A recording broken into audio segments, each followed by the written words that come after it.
বিভ্রান্তিমূলক তথ্য, মিথ্যা খবর, গুজব এবং মনমর্জি মোতাবেক তথ্য প্রদানকারীরাই লুকিয়ে থাকে। বর্তমানে ফেক নিউজ বা গুজব ছড়ানোর সবথেকে জনপ্রিয় মাধ্যম অনলাইন প্ল্যাটফর্ম।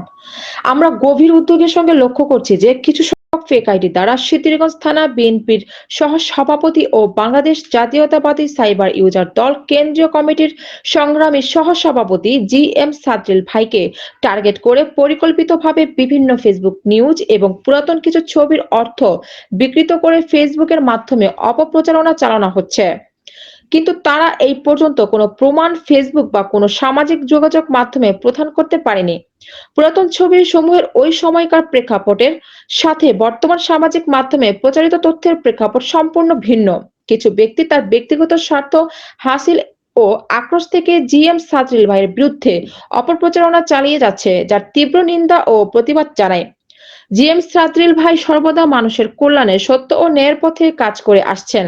তার বিরুদ্ধে ষড়যন্ত্রমূলক মিথ্যা প্রচার করে জনগণকে বিভ্রান্ত করার যে অপচেষ্টা চালানো হচ্ছে তা কোনোভাবেই সফল হবে না। নারায়ণগঞ্জবাসীর কাছে আমার অনুরোধ, ফেসবুক বা যে কোনো সামাজিক মাধ্যমে প্রচারিত তথ্য বিশ্বাস করার পূর্বে অবশ্যই যাচাই বাছাই করুন। সত্যের পাশে থাকুন, অন্যায়কে শক্ত হাতে প্রতিহত করুন।